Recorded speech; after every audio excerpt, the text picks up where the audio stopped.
Recording in progress.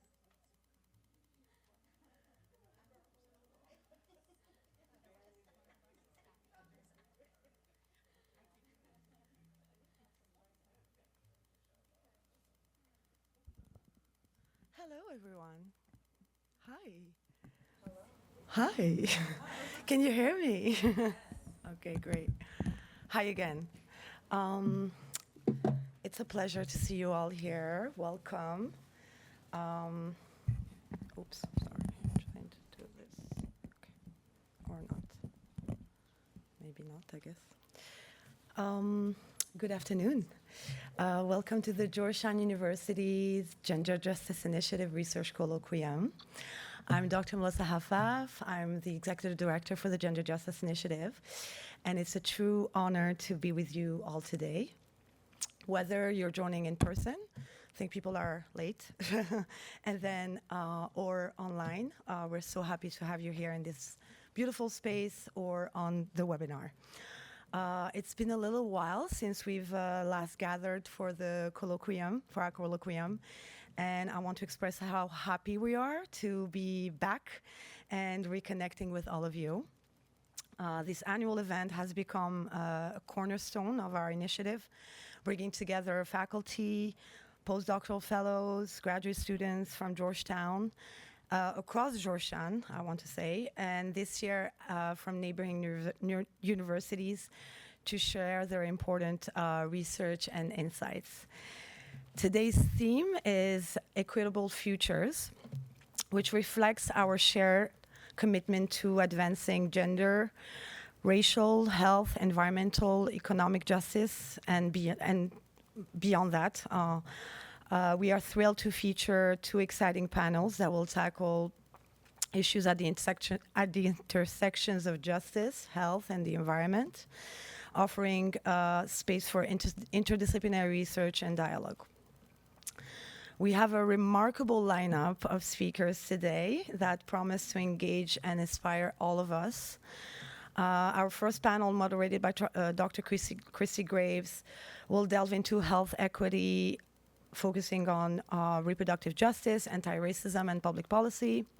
Each presentation is an opportunity to consider how we can collectively strive for justice in health, in healthcare, and beyond. After a brief coffee break, we'll shift our focus to our second panel, which will explore the intersection of environmental justice and social justice, moderated by Dr. Denise Brennan. And this panel will feature thought-provoking discussions on the interconnections between climate justice, social justice, emphasizing the voices and experiences of marginalized communities. In addition to our panels, we are excited to incorporate a special presentation on the Georgetown University's Wikipedia Editathon for Women's History Month. So it will be a little interlude in between the two panels, led by Professor Lisa Singh. And this initiative exemplifies our commitment to amplify women's contribution to history and will provide a unique lens through which we can engage with our theme of equitable futures. In addition to our panels, we're excited to have a beautiful reception after that, so we hope you can stay for this and join us to mingle and connect, both with speakers but also with the among attendees. Finally, I'd like to extend my immense gratitude to everyone involved in organizing this event. I'd like to thank our G+JI team, Alice Kukapa, Alicia Thomas, Zahra Wakilzada for their effort in organizing the colloquium, our steering committee for envisioning this event and designing this event. And this includes Professor Epstein, Professor Graves, Professor Mezi, Professor Brennan, and all our panelists, moderators, and supporters who have made this event possible today. Today, I encourage each and one of you to participate actively, ask questions, share your insights, connect with one another. This colloquium is not about just about sharing research. It's about building community and fostering collaborations that can lead to hopefully meaningful change. Now, let's dive into our first panel, which will explore health equity, reproductive justice, anti-racism, and public policy. I'm pleased to introduce our first moderator, Professor Kristi Graves, who will guide us through this important discussion. Professor Graves comes from the Medical Center as an expert in health psychology and a key leader at the G+JI. She'll be introducing the panelists and keeping us engaged in a dynamic conversation after the presentations.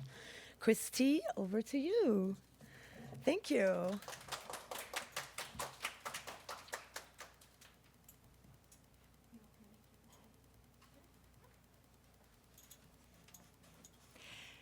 Thank you so much, Melyssa. I'm really excited to launch our first panel. And thank you all for being here on a Friday and with the sunshine that we haven't seen in a little while. So thank you so much. Just a few brief remarks about health equity before we begin. So the stark and unfortunately both long-standing and unwavering health inequities in our country and around the world demand that we use a different lens. What we have been doing is not working. So today I am very excited to be the moderator of panel 1, focused on health equity in terms of reproductive justice, anti-racism, and public policy. We'll hear from a talented group of panel members today who will share different perspectives, ideas, and data around distinctive topics in science and health and policy. And in science, we like to use the phrase translational continuum, which is often described as from cells to society. But today we move beyond that and we go to law and policy as well in terms of conceptualizing and moving forward this work on health equity. We have distinctive areas in terms of cancer pain, uterine fibroids, inclusive clinical trials, all the way through to reproductive justice, both past, present, and future. I will do a very brief introduction of each speaker, and we will hold questions until the end, and we have built in plenty of time for a robust discussion. So please welcome our panelists.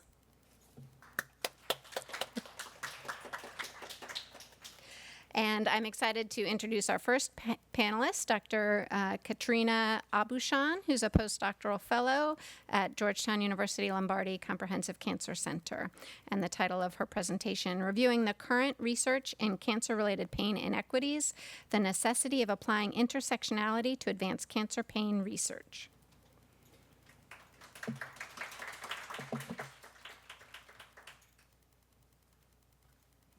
Hi, everyone. I'm really excited to be here. So my name is Kate AuBuchon, and I'm excited to talk to you today about a project where we really wanted to delve into why we need to be using intersectionality in health equity research in order to truly understand inequities.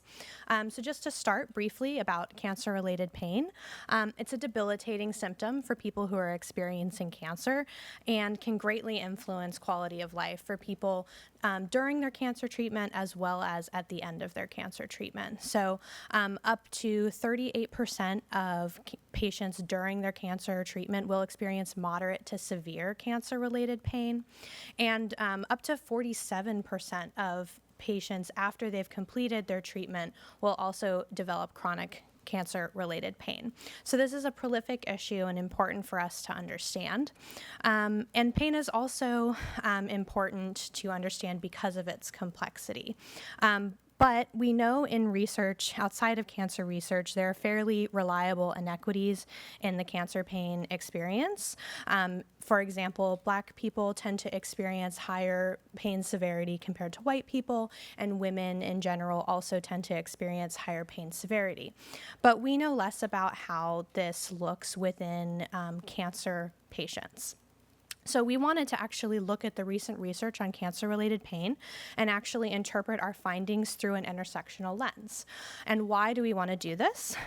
It's because intersectionality has two key features that are important. The first is that it attends to the way power structures actually impact people at multiple social positions through structural oppression. So traditional health equity research tends to look at things in a very distinctive way, focusing on racial group or sex, and we were wanting to know what can an intersectional lens actually do to contribute to our research.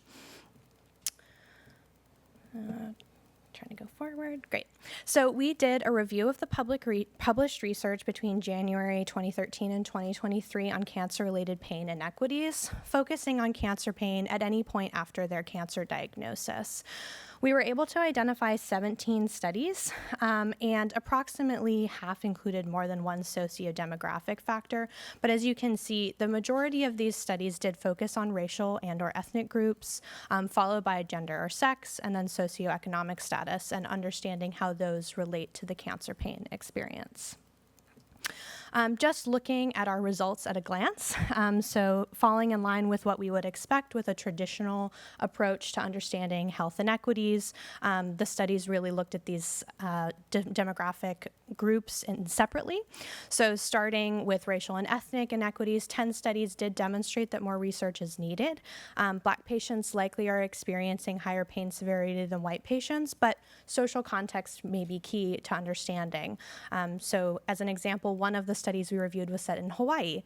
And in Hawaii, the largest racial demographic group is Asian identifying people. And in their study, they were really exemplifying that drilling down on people's heritage, be it Chinese, Japanese, was really important for understanding cancer-related pain. In terms of the findings on sex or gender, the biggest problem was that there were a lot of conflations with sex and gender. So it was unclear whether researchers were interested in understanding biological versus social drivers of the pain inequities that might exist. But what was interesting is that in contrast to research outside of cancer, they didn't find any reliable gender or sex inequities in cancer-related pain. We'll talk about this in a little bit. Research on sexual and gender minority people was scant. There's more research needed there. Some interesting findings that we also had was that younger patients were tending to report more cancer-related pain than older patients, which is something that's understudied and worthy of more interrogation. But reliably, what we did find, and consistent with other studies on socioeconomic status and health, higher socioeconomic status was reliably relating to lower pain.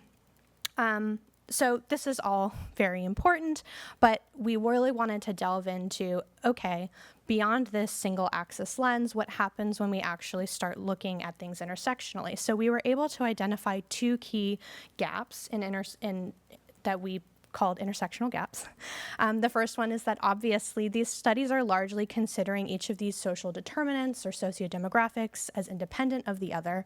And then the other is that they are not attending to power. They are not interested in looking at social structural processes that are connecting these social positions to pain experience. And this is important because that's actually how we can design interventions in order to create more equitable pain experiences.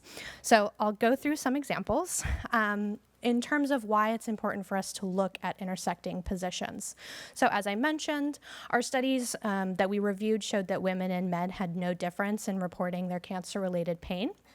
But we also found reliably that socioeconomic status was relating to lower pain severity in the studies that we reviewed. What happens when we look at the intersection of these two sociodemographic groups? One study did actually do this. And so they actually looked at, among men, does education relate to lower cancer-related pain? And that is what they found. But when we look at women, this effect actually drops off. So women do not have a protective effect of education on their cancer-related pain. And this is actually consistent with some other research, again, outside of cancer-related pain, demonstrating that people in low-power positions tend to not construe benefits of socioeconomic status as much as people who are in high-power positions. Another study also looked at this intersection with racial group. So in their univariate analysis, they found that Black and Asian patients had lower cancer-related pain than white patients, which is very surprising given research outside of cancer showing that these inequities tend to go the other way. But when the authors actually looked at this with the intersection of socioeconomic status, a different picture emerges.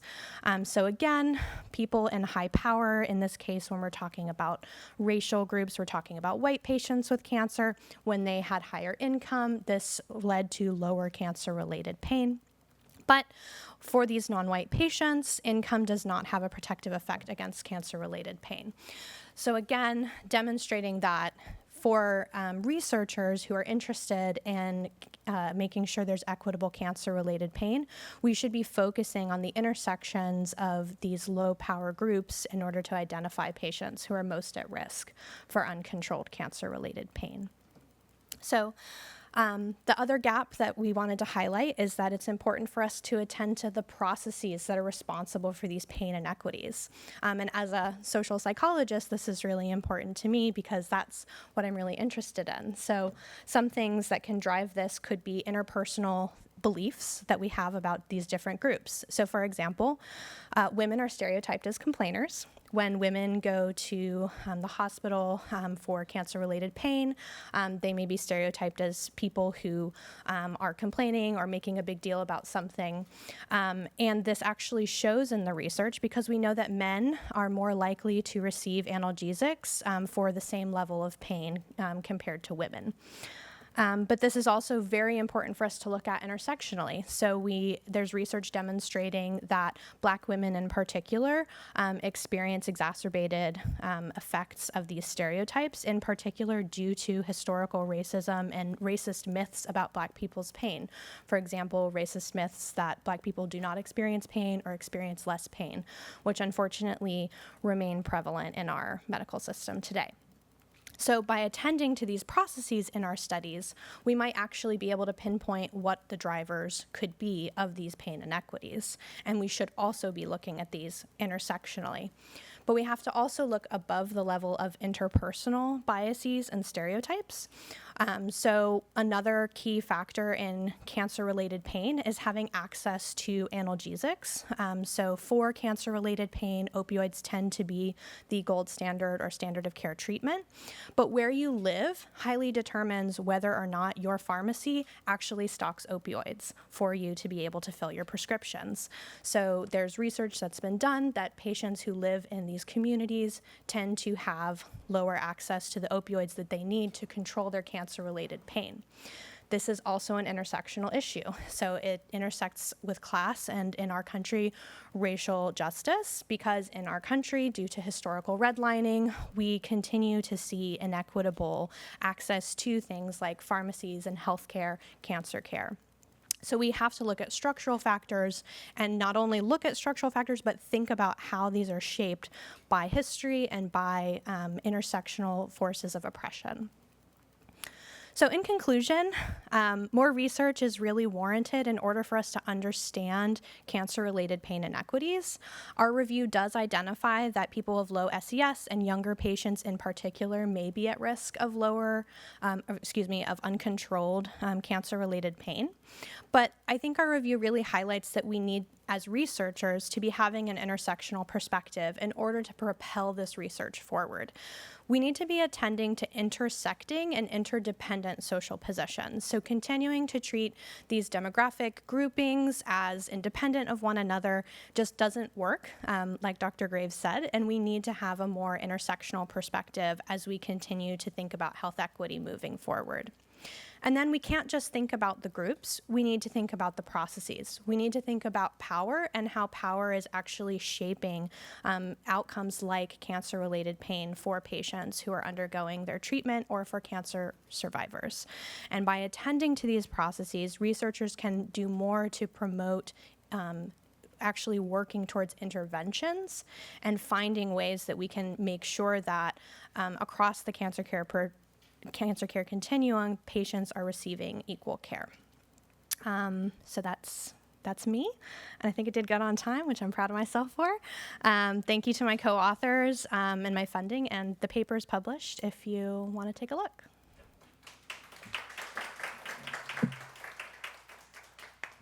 Thank you very much, Kate. And we realize that we can't see the screen, so I'm going to invite the panelists back to their seats from before. So then they can see and contribute, and they'll come back up for the Q&A.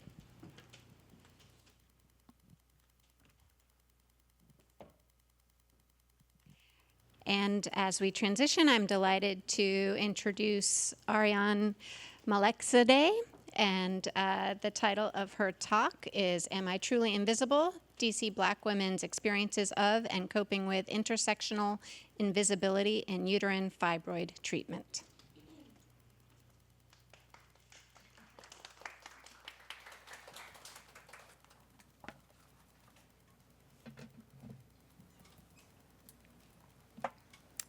Thank you all so much. My name is Arianne Malekzadeh. I'm a doctoral candidate in the Applied Social Psychology program at GW University here in DC. And my research is at the intersection of social psychology and public health. My work primarily focuses on the health impacts of structural discrimination for minority women in the US. And I just want to thank the organizers of this colloquium for this opportunity to share our research on intersectional invisibility in uterine fibroid treatment among Black women in DC. All right. So I'd first like to acknowledge my collaborators on this project, Dr. Ami Zoda, Dr. Tamara Taggart, Myla Lyons, Tony Junius, and the women who participated in this study, which is part of the larger FORGE study, and our collaborators at the White Dress Project. So today I'll discuss background on uterine fibroids among Black women and what gendered racism and intersectional invisibility means for this group in this context. I'll briefly share our study procedures, the focus of our findings, and finally discuss next steps to improve equity in uterine fibroid treatment. So for those who may not be familiar, uterine fibroids are the most common benign tumors among women. They can cause heavy and irregular bleeding, pelvic pain, pregnancy loss and complications, and infertility. And compared to non-Black women, Black women are disproportionately burdened by fibroids. They experience a higher risk of fibroids. They tend to come at an earlier age. Black women have more severe symptoms than non-Black women. They're also more likely to have more and larger fibroids at time of diagnosis and are less likely to have minimally invasive laparoscopic or vaginal hysterectomies compared to white women. So why do these inequities exist? Our study to examine this equity issue from an intersectional perspective. So as my friend and former colleague just touched on, Kate, intersectionality is a critical analytical framework rooted in Black feminist scholarship that underscores how multiple and interlocking systems of oppression, for example, racism and sexism, also known as gendered racism, shape the lived experiences of people at different intersecting sociodemographic positions and in turn shape their health inequities.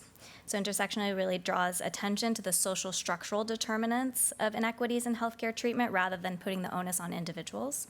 And it offers an appropriate theoretical approach to understanding Black women's health because it centers those who are underrepresented and intersectionally invisible in research.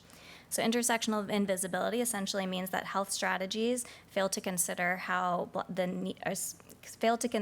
factors such as gendered racism influence the specific health needs of Black women in their healthcare access, in treatment, and decision making.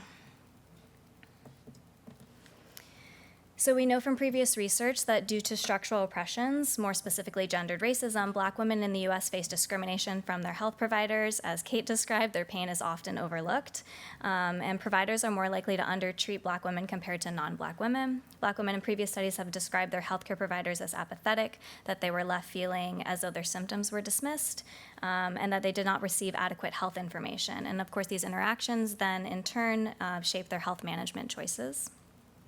And because Black women are less likely to receive non or minimally invasive fibroid treatments, they report having extended and more difficult recoveries from these procedures and higher treatment dissatisfaction compared to non-Black women. And both these experiences and fear of gendered racism in healthcare settings can amplify medical mistrust. It can discourage Black women from seeking necessary healthcare treatment.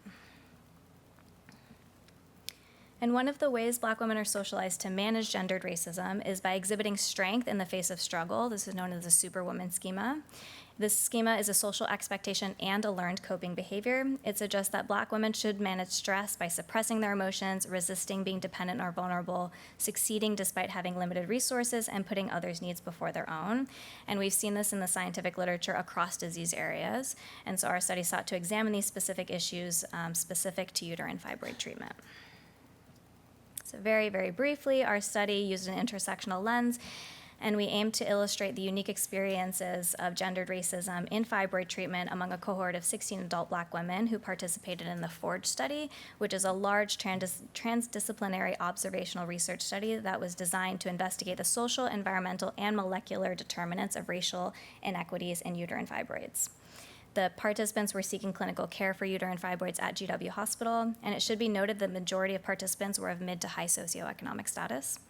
And our research team conducted individual semi-structured interviews with each woman, and the interview guide was designed following phenomenological and constructivist frameworks, and it was developed in collaboration with the White Dress Project, which is a community-based organization dedicated to spreading fibroid awareness. And we reviewed the transcripts using a thematic analytical approach. So our analysis revealed 4 key themes. The first theme relates to participants' experiences of gendered racism in their uterine fibroid treatment. Nearly all participants cited poor healthcare provider rapport and interactions. They attributed these common experiences to their race and gender specifically. And there's a few quotes here on the screen that you can read.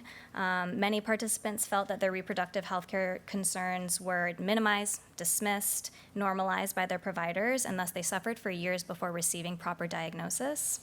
One woman believed that there were assumptions of ignorance because she was a Black woman, and another woman questioned, "Am I truly invisible?" For some participants, by the time they were properly diagnosed, their fibroids were too large, too numerous, or dangerously placed to be treated by any means other than invasive surgeries. And for those women who were interested in minimally invasive options and still wanted to have children, their providers still recommended more invasive options like hysterectomies, which ended their reproductive capacity. And these experiences underscore how historical oppressions continue to impede Black women's ability to receive quality reproductive health care, and that gendered racism is pervasive in the setting of uterine fibroids, and that it hinders their fibroid outcomes as well as their general health. The second thing we found reflected the superwoman schema. A majority of participants felt that they were expected to prove themselves, show strength, or journey through their fibroid treatment alone. Many felt unable to share their discomfort with others. They felt isolated. And this expectation that Black women are strong and do not need the same support as others leads to this normalization of their pain by their providers. It leads to treatment delays and avoidance and to adverse health outcomes. So our participants not only suffered unnecessary chronic physical pain because of their delayed and inadequate fibroid treatment, but they also struggled mentally from the emotional toll of having to suppress their needs in times of stress. And as we all know, chronic stress exposure hinders healing. It makes people more susceptible to stress-related conditions, and it reduces their capacity to cope with future stressors. There was a recent study by one of my colleagues, Dr. Zoda, and she found that exposure to chronic psychosocial stress may actually increase fibroid progression and symptom severity among Black women. So this deleterious cascade of negative outcomes that can be triggered by the superwoman schema reflects a history of structural oppression in the US in healthcare. It heightens medical mistrust, and it perpetuates Black women's health inequities. A third theme that emerged from our analyses is a variety of coping mechanisms that women use to manage these experiences of gendered racism. These include self-advocacy, self-care, and harnessing social support. These are all pretty self-explanatory, but it should be noted that these are active and passive coping strategies that Black women have had to use to demonstrate a sense of agency while experiencing gendered racism in other health domains. So now it applies also to uterine fibroid treatment. Those self-advocacy, for example, can help improve some participants' sense of control and their treatment experience. It is also a burdensome, reactive, adaptive, and self-protective tool that they've had to use to survive persistent structural discrimination across domains. And finally, the fourth and final theme revolved around how participants would have redefined their care to counter intersectional invisibility. One woman described high-quality care as having open communication with her provider and having a treatment plan that was designed for her. Participants highlighted the need to feel respected, to have their providers attend to their unique care needs, and to be seen as individuals worthy of quality healthcare, pretty much the bare minimum. Some participants wanted more holistic approach to their fibroid care that centered on wellness and attending to not just their physical health needs, but also their mental and emotional health needs because of the heavy toll that fibroids had on all aspects of their lives. So given these data, how do we move away from intersectional invisibility and towards equity? Certainly, research approaches informed by intersectionality can help shift the burden away from individuals and focus on the social structural determinants that shape the inequities in the first place within fibroid treatment and outcomes. Intersectional qualitative research can also help center the voices of those traditionally overlooked in healthcare settings, help identify targets for interventions to correct these dangerous oversights. And as our participants highlighted, building individualized, holistic care plans for their fibroid treatment and having relationships with their providers that's based on mutual trust and respect. And we recommend also building structural competency to help providers and other care staff, the entire team, better understand and address racial and structural inequities in reproductive health care. To conclude, we need to develop models for fibroid care that center Black women's historical, intersectional, invisibility, and that counter Black women's historical, intersectional, invisibility in reproductive health care settings so that they do not have to be superwomen or suffer unnecessarily. And that is all I have for today. This is my email if you have any questions. Thank you.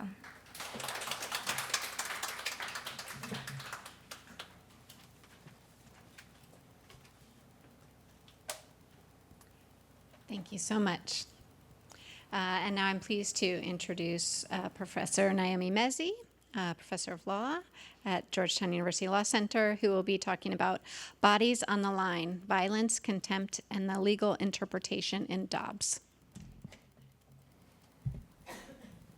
Hi, everyone. I'm really grateful to be here. I feel like I'm standing way back in the bookcase. I'm going to shift the register a little bit from science to law and humanities and talk about specifically the Dobbs decision and I am sure most of you are familiar at least with the holding of it, but as you know, Dobbs versus Jackson Women's Health overturned Roe versus Wade as well as the Casey decisions. And my perspective is this is not a published paper yet. It's a work in progress. I'm really eager for your comments on it as well. But it's focusing on two different forms of violence, bodily violence and discursive or rhetorical violence. And the bodily violence is really trying to focus on the way the legal world is the social organization of violence. It places bodies on the line, and it is paper is sort of pointing at the ways in which Dobbs specifically does that, and the judicial interpretation in particular is realized in the flesh, and that distribution of bodily violence is not equally distributed. That is, it affects poor women and women of color unequally. And one of the things I just want to say at the outset is I am using, sometimes I'm talking about pregnant people and people more generally. Sometimes I'm using specifically the word woman because at different points I want to be able to highlight the gendered and racial differences that are going on among the pregnant population. The discursive violence that I'm talking about is the way that legal language structures the way we see the world. It structures sensibility and vision. It's not exactly about the way that violent rhetoric can lead to physical violence, but the real injurious quality of language itself. The way in which language can be destructive of the way people understand themselves. It can be dehumanizing. And law in particular lives first in language, and it helps organize our relationship to each other, including the subordination that we experience and that we experience again in unequal ways. So to focus first on the bodily violence, as a result of the judicial decision in the Dobbs case, vast numbers of people have lost the control over their bodies, their medical decisions.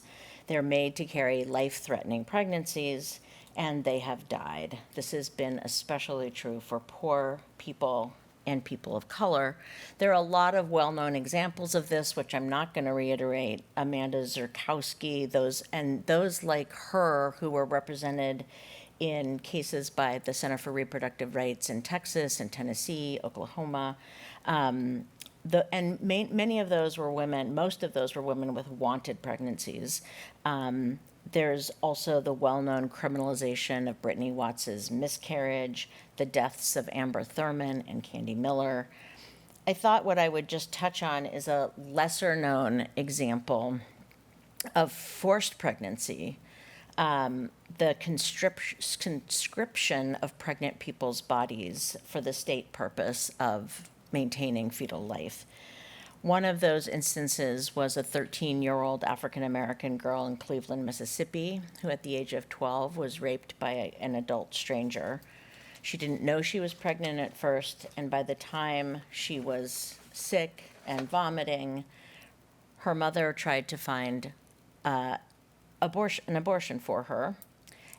This happened in 2022 after Dobbs was decided.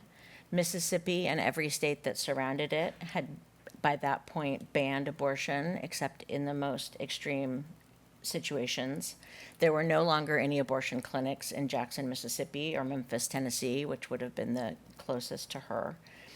There was a narrow exception in the Mississippi law for rape in order to get an abortion, but there was no process for actually getting an exemption.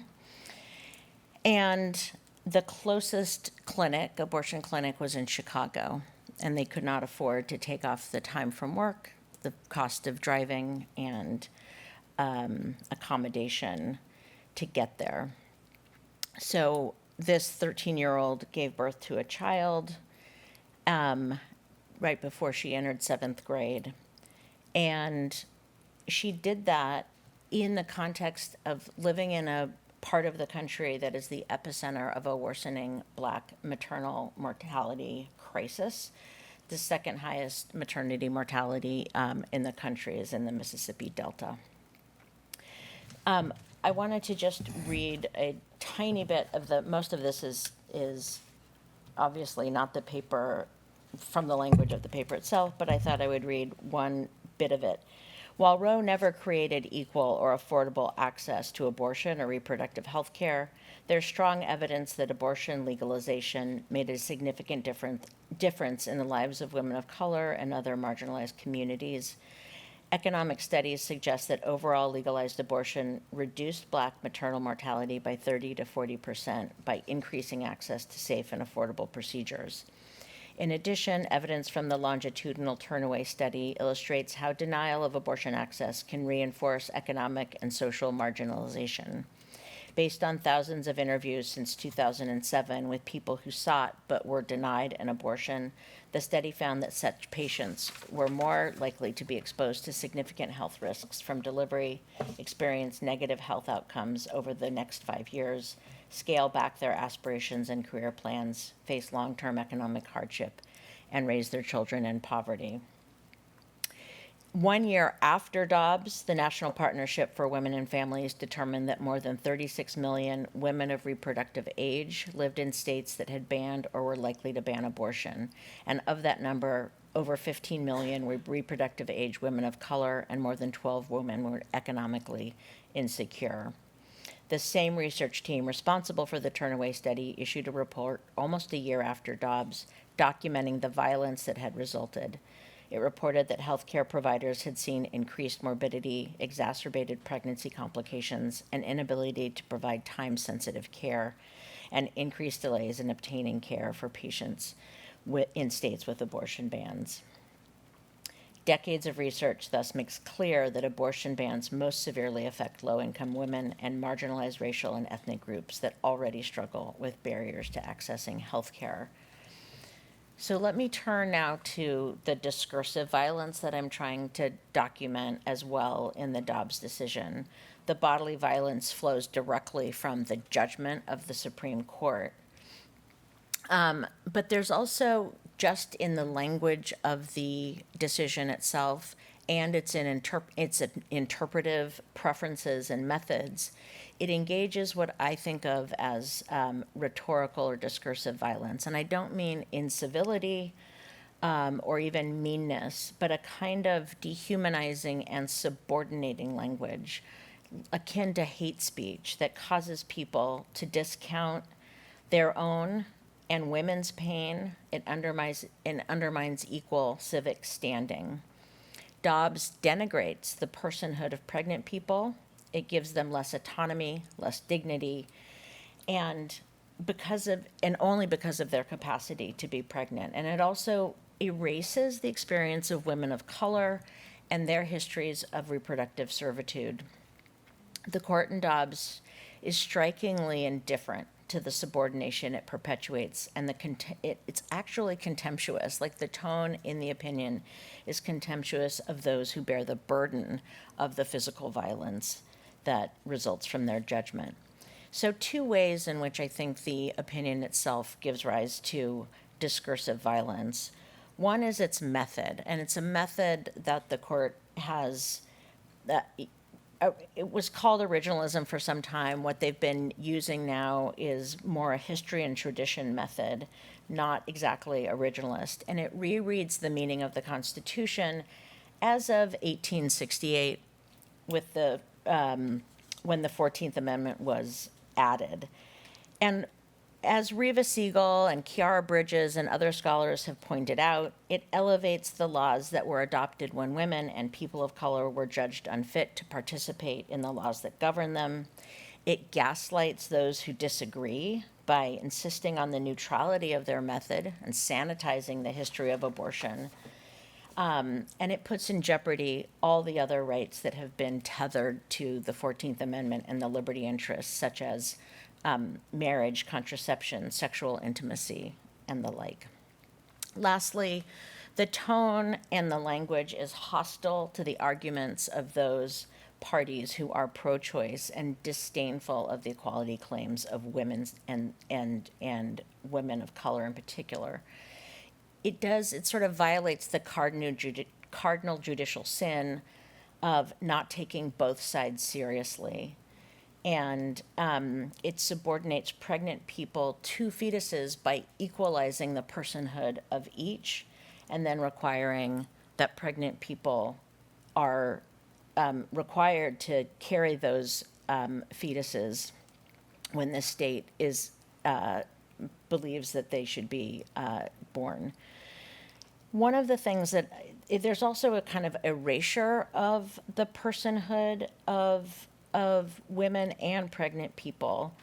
And there's a passage from Casey that talked very specifically about the importance of abortion in allowing people to organize their intimate lives, to think about their place in society, to participate in economic and social life. And the court goes back to Casey and mocks this language and says it is beyond the court's competence. In essence, Justice Alito's majority opinion is disdainful and contemptuous, and particularly so toward the losers of the litigation. And by doing that, it's corrosive of the gendered, racial, and human rights of pregnant people and their role in the larger legal and democratic community.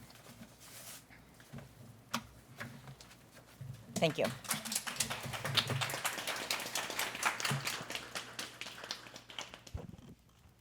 Thank you, Professor Mezzi.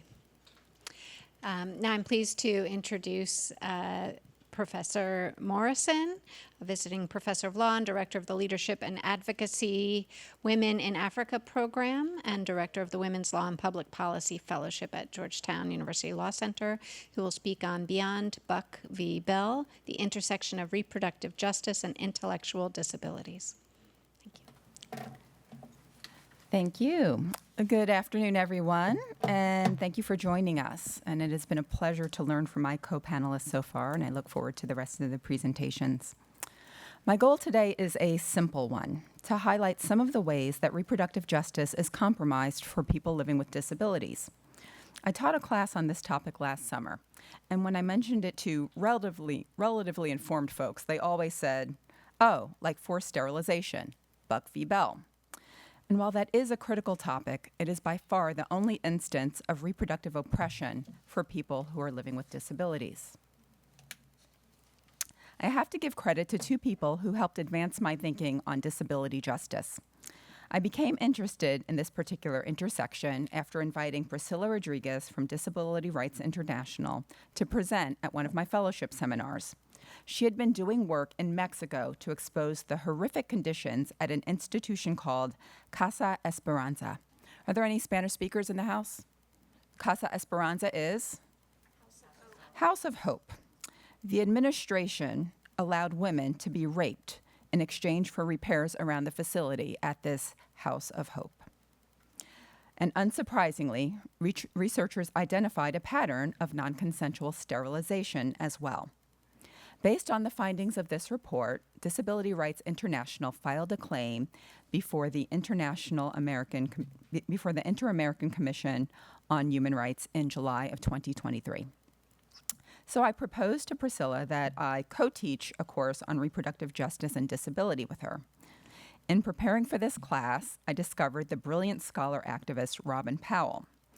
As a woman living with a disability, Powell has been at the forefront of advocating for the rights of parents with disabilities. If this presentation is intriguing to you, I encourage you to check out her scholarship. Although the term is being used more frequently these days, sometimes reproductive justice is used as a synonym for reproductive rights, and that is wrong. Reproductive justice is very different. It is a framework developed by 12 Black women here in the United States. During discussions around health reform in the mid-1990s, they observed that most white-led women's rights organizations were only focused on coverage for contraception. These Black women knew that their communities were dealing with attacks on their right to have children and to raise those children in safe and sustainable communities. Many of the founders of reproductive justice had attended the International Conference on Population and Development in Cairo, where they were exposed to international human rights concepts, including the idea of positive rights. Positive rights assert that the government has an affirmative duty to actualize human rights. Something far more was needed than privacy, as codified by the former protections of Roe v. Wade. They combined the notions of reproductive rights and social justice and named this framework reproductive justice. The discourse around disability rights has also evolved. Disability was once perceived as a medical malady, and those with disabilities were, at best, entitled to the kindness and charity of others. The disability justice movement asserts that people with disabilities are autonomous holders of human rights who must be able to participate in society at every level. And barriers to participation and access are not the result of any deficiencies of body or mind. It is the structures of society that create these barriers. So what do these two movements have in common? Both demand a change in the social conditions in which people live their lives. Law and policy are just a part of this equation. It is the norms that have to change for people to be able to thrive. Both movements are also purposefully intersectional, and you've learned about intersectionality in the previous presentations. The experience of being an immigrant or living in poverty is layered upon living with a disability, creating altogether different structures of oppression. So why is reproduction so central to the oppression of people who are living with disabilities? There are several myths about people with disabilities that lead to either neglect or overreach. This resource by Women Enabled seeks to counter some of these myths. First, many presume that people with disabilities don't have reproductive health needs at all because they are not sexual. At the same time, there is a presumption that the childlike nature of women with disabilities leads to uncontrolled sexual expression and inherent vulnerabilities, justifying non-consensual sterilization. The Supreme Court permitted this in Buck v. Bell. While the case is roundly criticized in the United States, it is still good law. Only one state has explicitly banned forced sterilization. But this is not the only limitation on parenting. Assisted reproduction is often foreclosed for those who experience infertility. Even for those who can afford this very expensive treatment of assisted reproduction, doctors are free to deny services based on the presumptions about parenting ability. Likewise, Private adoption agencies are also free to decide that children are better off with parents who are not disabled. And those who become parents also face numerous challenges. People with disabilities are legally entitled to parenting support here in the United States, but systems and structures are far from adequate. The National Council on Disability identified persistent barriers despite the strong protections of the Americans with Disabilities Act.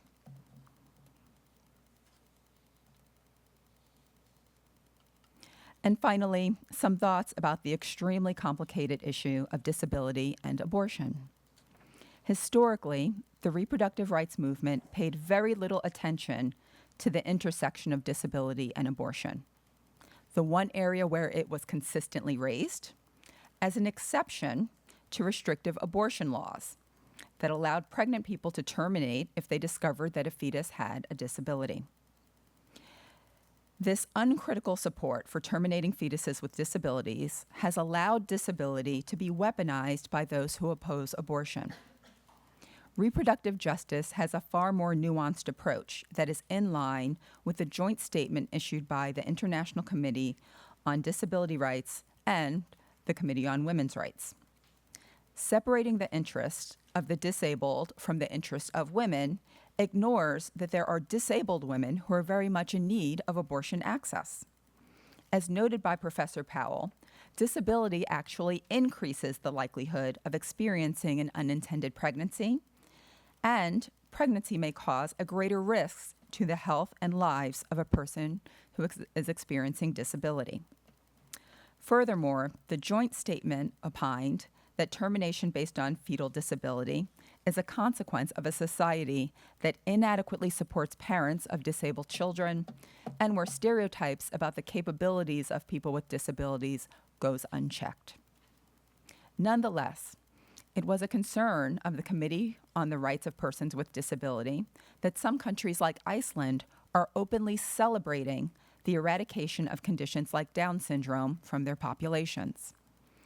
Iceland passed a law that required every doctor to offer genetic screening to pregnant people. Almost all do the screening, and of those found to be carrying a child with Down syndrome, almost 100% terminate the pregnancy. As a result, in a country of almost 400,000 people, only 2 or 3 children with Down syndrome are born each year.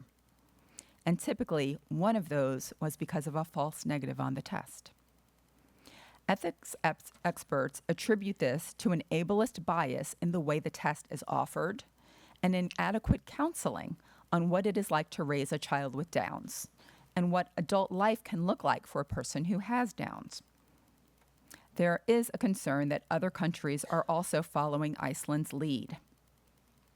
This young woman, Heidi Crowder, is fighting the disability exception in England's abortion law at the European Court of Human Rights.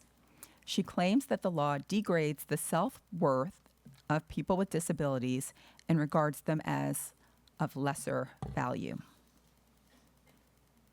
As you can imagine, each of these topics could fill a 2-hour discussion, but I appreciate the opportunity to highlight some of the relevant issues at the intersection of disability and reproductive justice, and I look forward to being in conversation with you. Thank you.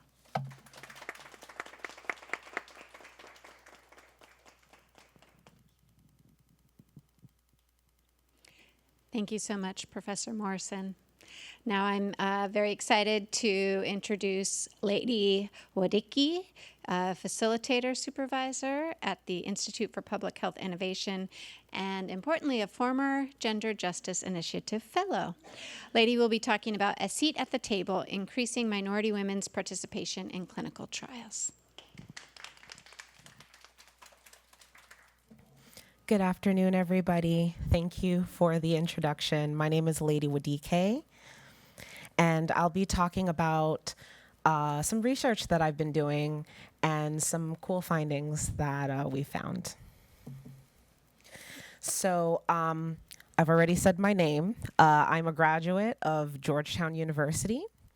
I currently work for Institute of Public Health Innovation with the Fairfax County Health Department, but I am a former Gender Plus Justice Fellow.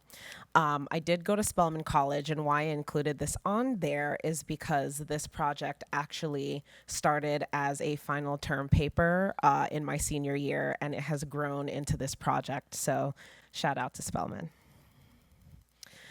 So the problem, we're talking about clinical trials. In 1993, the National Institutes of Health released a Revitalization Act that basically mandated that clinical trials have a diverse set of individuals that are participating. More recently, we have had a Clinical Treatment Act that makes it easier for individuals to participate in clinical trials just because they support things like individual insurance, kind of covering some of the costs associated with clinical trials. So there is policy that in its greatest earnest really is trying to support as much diversity as possible.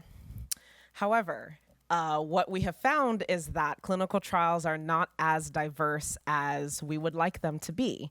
So we have all this great policy. We have all these governing bodies saying, yes, this needs to be something that's happening, but why is it not happening?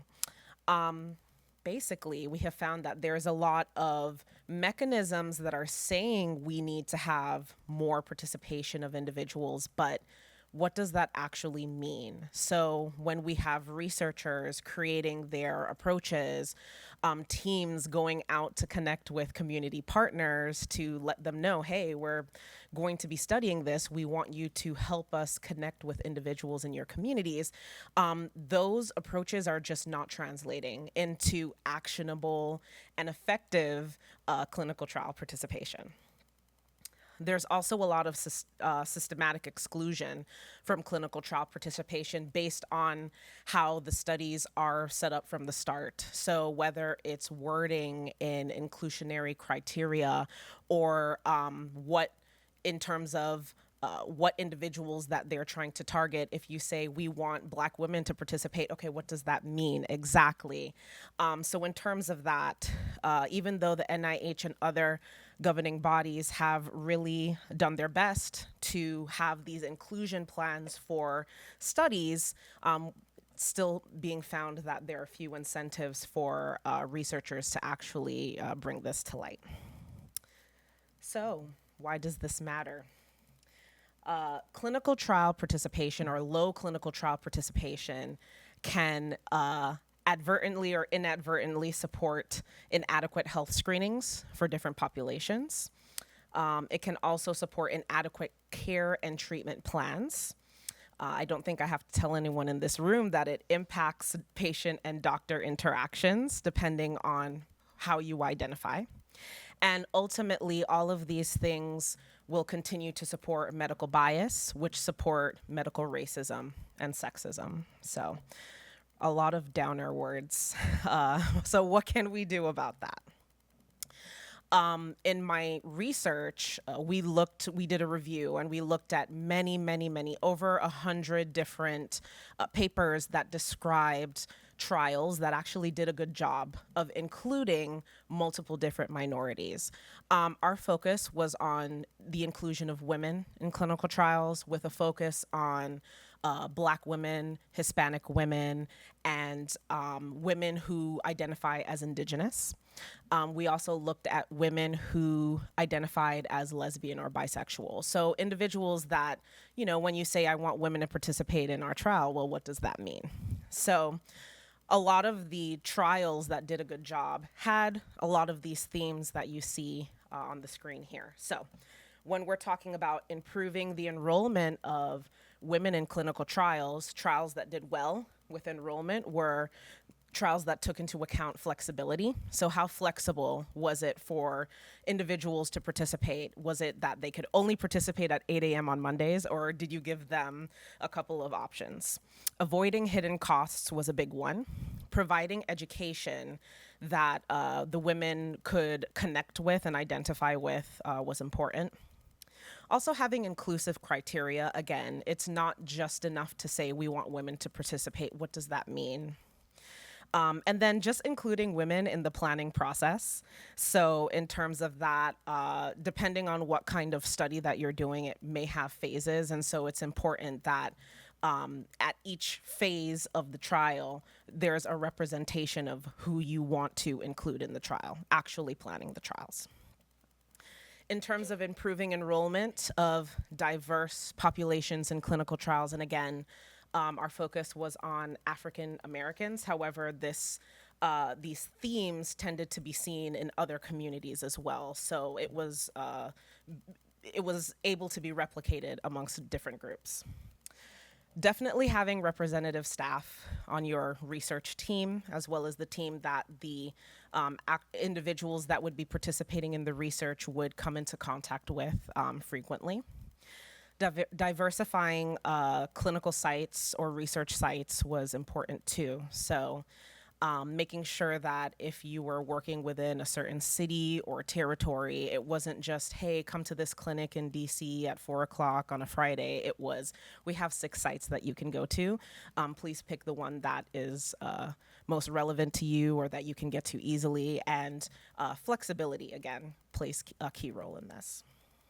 Making sure that you have language appropriate and culturally sensitive literacy and literature when it comes to whatever your study is focusing on, and making sure that you're connecting with community partners that can inform whomever is making these decisions. A huge stress on community engagement. Can't stress that enough. A lot of the teams that saw the most clinical trial enrollment had a very big or a very robust communication with the community partners in the area. And who those community partners were depended on which community that they were interested in connecting with. And I'll get into some examples in a little bit. And then also making sure that the investigators on the team were just as diverse as the individuals that they wanted to work with. So, with this being said, it was evident that there was a lot of policy and that there were a lot of good intentions in increasing clinical trial participation. But there seemed to be a disconnect between all these papers that were showing that they did a good job of actually enrolling individuals into these trials.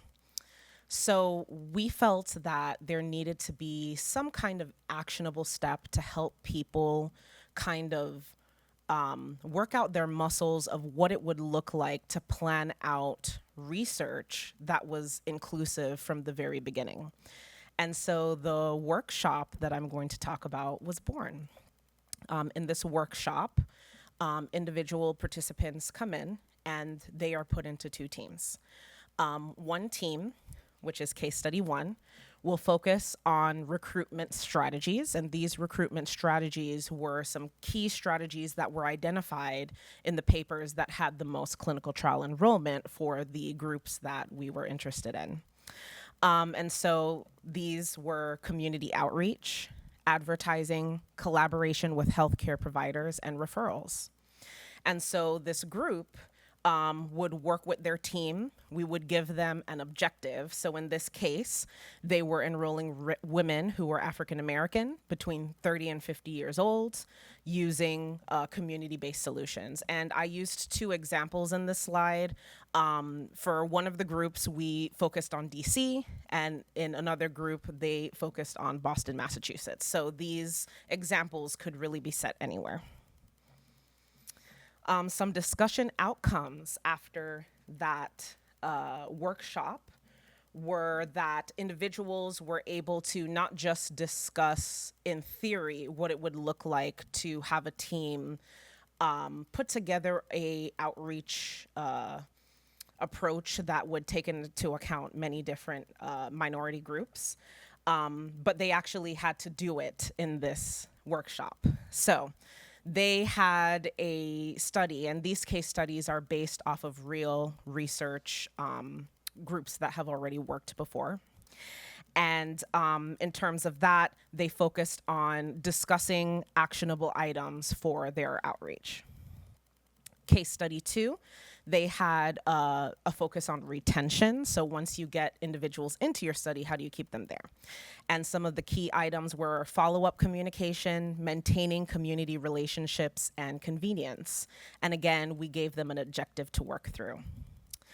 Some of the discussion outcomes, again, really focused on building out this app to make sure that women were still engaging with this app. Since I'm running short on time, I just wanted to focus on one discussion point that I found was hilarious. 2 separate unrelated groups said that they wanted a Megan Thee Stallion endorsement. So if Megan is listening, you know, we're open to working with you. So, did participants find this workshop helpful? Most of them said yes. These are undergraduate groups, graduate groups, and professional organizations that went through this exercise to plan out their approaches to research. In terms of feedback, people felt like it helped them think through actionable items. And so they took those thoughts back to their research teams in the event that they can do a better job of planning more inclusively from the beginning rather than it being an afterthought. So in terms of transferable knowledge, it can help with engaging with physician groups, connecting with community groups. It can help researchers do smaller initial pilot studies. And it can help individuals identify key community leaders and asking for feedback on their research in the planning process. So in terms of that, I just want to give a special thanks to the many, many people who have helped me on my journey to grow this research. And I look forward to the future discussions that we have all today with my fellow panelists and everyone here today. Thank you for your time.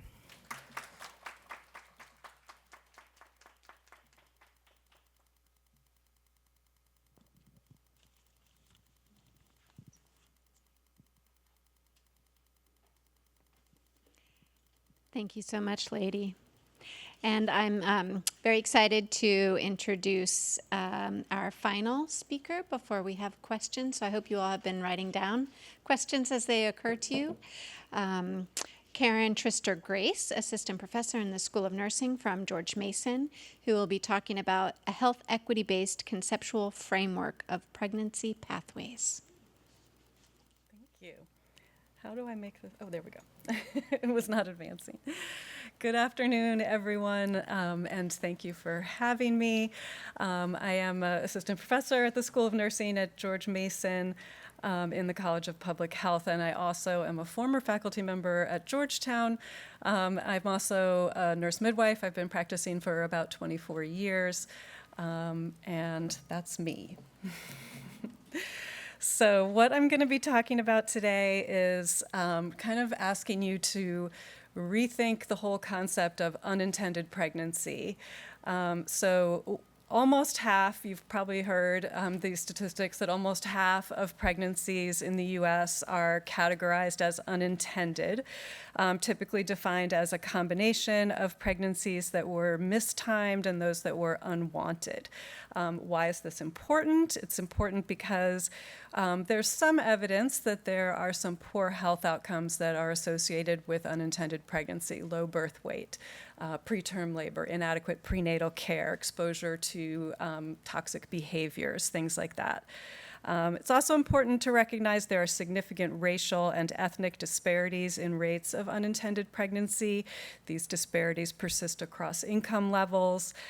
So, you know, anytime that we see health disparities by race, we have to ask what's behind this. We know that race is a social construct.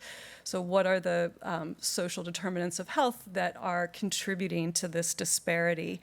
And we also have to sort of consider what's going on with these measures that we're using of unintended pregnancy, that it's ending up showing that half of all pregnancies are unintended. Is there a problem with the way that we're measuring it? Let's see. So how do we measure unintended pregnancy? If you've ever looked at studies of unintended pregnancy, there's about 1 million different measures. We measure were you trying to get pregnant? We measure your reaction. Were you happy about the pregnancy? Were you wanting to get pregnant? About the timeliness of pregnancy. Did it occur too late, too early? Were you planning to get pregnant? Were you taking steps to achieve pregnancy or to not achieve pregnancy? And then we take all of these really complex ideas and kind of boil them down into this dichotomy of planned or unplanned, good or bad, basically. And what's kind of been emerging is that there's a whole continuum in between those two things, including ambivalence and including a whole lot of many, many different constructs. So why is this a problem? So first of all, measures of pregnancy intention are vulnerable to recall bias and inaccuracy. You can imagine that once you have given birth and you love your child, you might be more inclined to recall the pregnancy as planned. Once you have made a decision to have an abortion, you might be more inclined to recall the pregnancy as unplanned or to report the pregnancy as unplanned. Social desirability bias is huge, also influences the measurement of pregnancy intention. So the perception that community norms or partners or family members do not support your pregnancy might lead a person to report the pregnancy as unintended. Likewise, the perception that society does not support or questions the decision to have a child, as you can imagine might be the case with adolescents, for example, for people using substances, people of color, people with low income, might lead to a report of the pregnancy as being unintended. So this kind of begs the question, like, who gets to say that they're planning a pregnancy?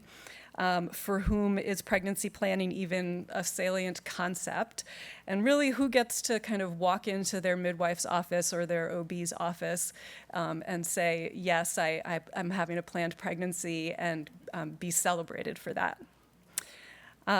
Additionally, I have questions about whether there are specific factors leading up to the pregnancy which are actually and clearly associated with poor outcomes. So we're measuring all these different constructs, which ones really matter. And how can we measure this all in a way that acknowledges intersecting identities and the impact of structural racism? So some guiding frameworks to this work. You've already heard a thorough introduction of reproductive justice, which I was counting on, so thank you for that. And reproductive justice really informs this framework that sort of grounds my work, the Reproductive and Sexual Health Equity Framework. Which really, it provides 6 different principles that ensure that work in this area focuses on equity and structural factors, centers marginalized communities, and addresses the impact of historical harms. So this is really especially important in this field, looking at pregnancy intention.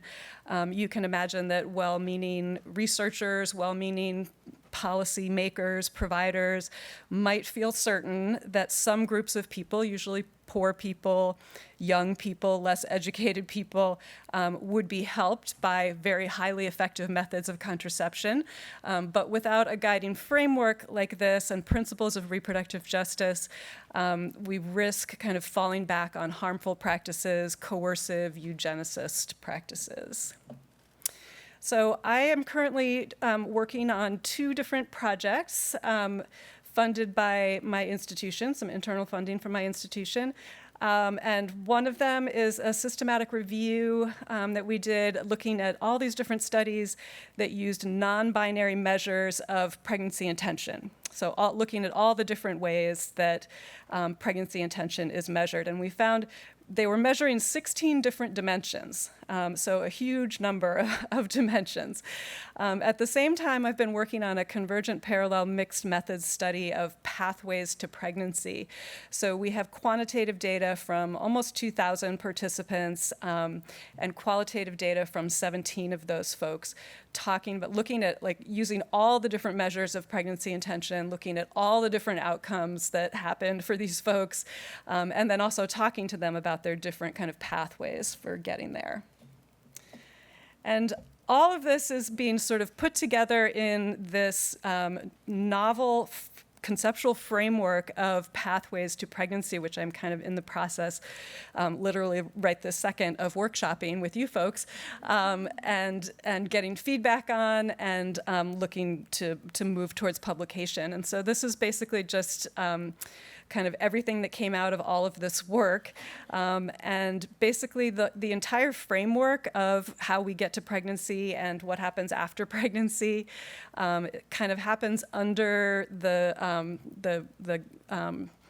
umbrella of bias and discrimination, first of all. So whether that's interpersonal bias and discrimination that's experienced, discrimination when interacting with the healthcare system. And so the way that I'm sort of conceptualizing this is starting from the left, the outer circle of background factors that really influence decision making about getting pregnant, plans to get pregnant. So it could be things like, do we anticipate there to be benefits of having a baby, or do we anticipate there to be significant consequences for having a baby? What is our life context that's surrounding this decision? People talk about being ready to have a baby. Do we have the self-efficacy to prevent pregnancy if we don't want to get pregnant? And then fatalistic beliefs as well. So some people just sort of, have a belief that pregnancy will happen when it's meant to happen, and it's not for me to kind of control that.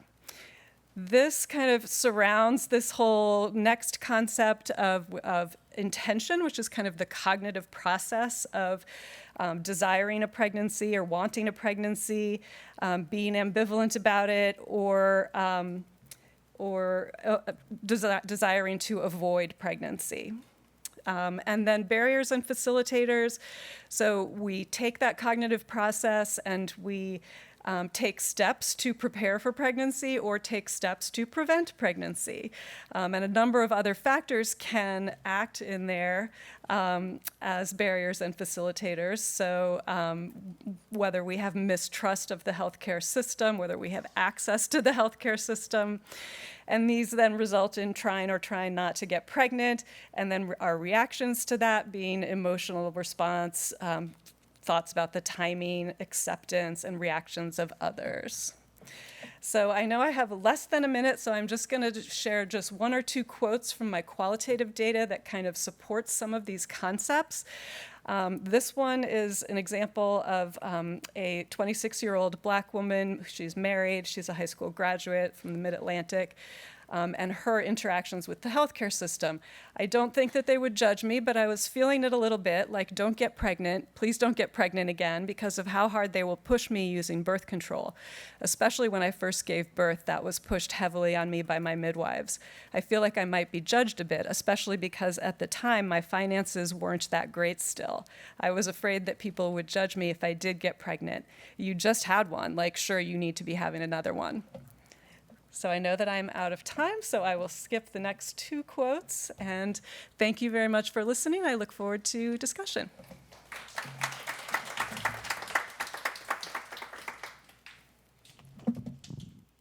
Thank you so much. There's always rich information to share. So I will invite our panelists to come up to the table, and I invite our attendees and audience members, both in the room and online, to consider your questions. And we have some microphones that can come around. It's useful to use it so that our folks on Zoom can also hear.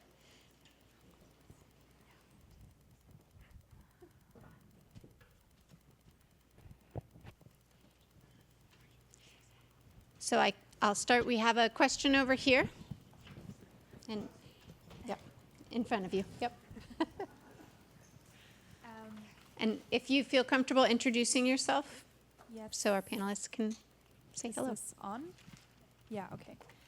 My name is Yula. I am not American, but I think this is really, really interesting and insightful. I'm a politics student. Thank you for all your contributions. I have a question in regard to the subject of rhetorical and discursive violence in the Dobbs case. And I was wondering if, based on maybe, I know you're not a media scholar or a political scholar, but in your opinion, is there a way to assess the scope at which the discursive violence and rhetoric has been picked up in the media since the decision has been made, and how this could find its way into policymaking and has found its way into policymaking, maybe at state level? Do you see that there's like a clear link there? Because I find the subject, I think, and all of us do, very, very concerning. Thank you for your contribution. Can you hear me? Thank you so much for that question. It's a really, really good, important question. And as someone who studies the relationship between law and culture and the feedback loop between the two of them, it's a question that matters to me. It's not one that I have gotten to yet, and it's hard to do. But one thing that I would really, I think we have the sense that there's a way in which both an equivalence, a false equivalency between the personhood claims of unborn fetuses and women creates a kind of equivalency out in the world that means that there's just less access. It normalizes a subordination, I guess, is the best way of saying it. And so even when you listen to the news and talk about some of the talking points about the importance of returning abortion to the states, and everyone agrees that that's an important process, really, essentially, what you're not saying is, well, it turns out that people capable of pregnancy, and women in particular, and women of color even more so, actually shouldn't have the same rights across the board to their own autonomy, freedom, and healthcare. And so it's a way of like transmitting that message without even having to say it.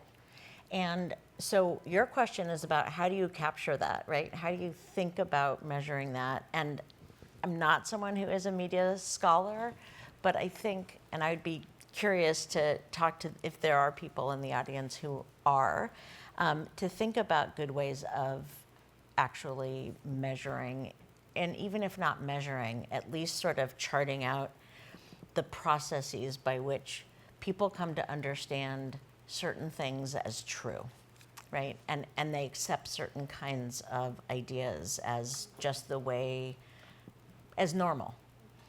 And it's not just linked to abortion access and the gender and racial subordination involved in differential access, but it's also just part of like so much of the intersectionality and lack of justice that all of the panelists have been talking about, right? Is like the way in which we accept as true certain kinds of erasures or invisibilities. Thank you so much. Other questions from the audience? I have a question for you. Sure. So when you were flipping through your resources, I saw one specifically on they're not going to make a guinea pig out of me. So I was wondering if you could talk a bit about the legacy of that. And I hate calling it this Tuskegee experiment because it was the federal government's experiment and not Tuskegee's. The degree to which current methods of setting up these clinical trials, whether or not there's just this inherent Black people don't want to participate because of this legacy. Like we know this legacy, so we know that getting them is just going to be too much of a reach, and whether or not you think that's kind of reflected in some of this lack of effort. Okay, yeah, I'm good. So yes, I definitely think so. A lot of the studies, and even outside of the studies, just talking with people, you can definitely feel that there's still a lot of hesitancy within the African American community specifically. I think that there's been a lot of injustice in the African American community when it comes to things like medical racism, research. There always hasn't been the best kind of examples. So I think that automatically a lot of research teams are kind of up against that mistrust. And it's not just with research teams, it's with medicine, it's with a lot of different agencies. One thing I will say is that that is a precedence that we have come across in other groups as well. So there's a lot of mistrust within the Hispanic community because there have been very similar research missteps in that community as well, in the US and outside of the US. There was a lot, actually more hesitancy when it comes to indigenous groups. There's a lot, not just hesitancy, but a lot of resistance into connecting with those communities. And so a lot of the reviews discussed research and research teams that did a good job with connecting with those communities in a way that they felt comfortable. And a lot of that was an over-reliance on community partners. And so if you don't trust me as a researcher, who do you trust? So they went to, in terms of the African American community specifically, they do a lot of partnership with Black churches. They also do a lot of partnership with sororities and fraternities. These are professional organizations for African American men and women. They also heavily relied on HBCUs like Spelman. And so it's really meeting these communities where they are in terms of indigenous communities. It's identifying these community leaders that can speak on the behalf of these research teams. And only the research teams that kind of had their stuff together were able to get through to these community leaders who then felt comfortable to open up access to their communities. So yes, there's a lot of hesitation, there's a lot of mistrust that I think still till this day has a very big influence on the numbers that we're seeing in clinical trials. And so yes, I have to say that that was a big thing that we saw. And a lot of the papers had a lot of anecdotes where individuals were like, I'm not trying to be anybody's guinea pig. Like, I'm not trying to, put myself in a situation or my family in a situation or my community in a situation where we can be taken advantage of. But I think communicating that not being involved, not having a seat at the table, hence my title, ultimately puts the communities at more risk because at the end of the day, we are going to still be using medications, using these medical interventions that may not have had the chance to come across someone that looks like me. So it's a push and pull. Thank you. Yeah, thank you. Thank you so much. I have a question that builds on that while you all are thinking of any questions you may have. So, Lady, you mentioned meeting community members and people and patients where they are. And then you also mentioned not having a seat at the table. And I think in each of our talks today, there was a reference to invisibility or erasure or lack of inclusion. And so lack of those perspectives. And so I'm interested if you can each share from your own area, what are some ideas that you might think could help either prevent or reduce that harm of erasure or invisibility? So, potentially starting from the classroom, like how are we educating our next generation, or in public discourse, or in advocacy, or in elevating through the media. So, would love to hear from your perspective and on the topics that you all hit on. What are some ideas you have for how we can help bring to light and shine more to reduce that invisibility and reduce those processes of erasure that happen so often in these intersectional frameworks for health equity? And anybody can begin, but I would love to hear from each of you. Maybe speaking of seats seats at the table, we can all shift down a little bit so you can have a full seat at this table. I feel like. Thank you. Thank you. In practice as we go. So I can start. So I think the disability rights community, so one of the kind of core principles is nothing about us without us.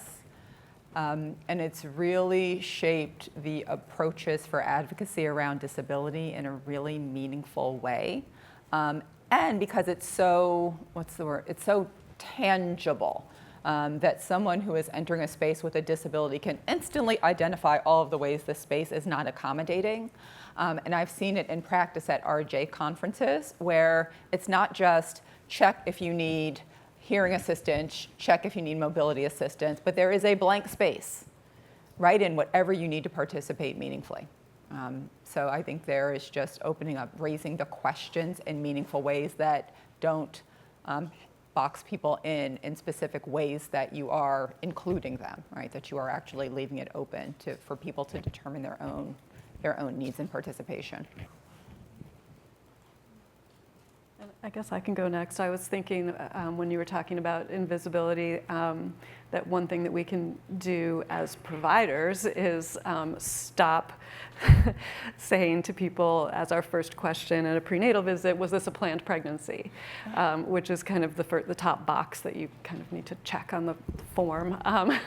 So just, accepting people however they got to this point of having a baby and making sure that people are supported in their decisions whichever direction they're going with the pregnancy, but also that people have the resources to have a healthy pregnancy no matter how they got there.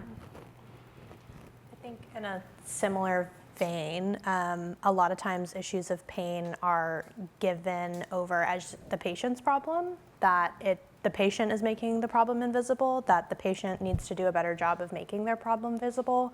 And so for me, I think that research on health equity really has to shift to making it about having providers learn how to see the problems that they need to see.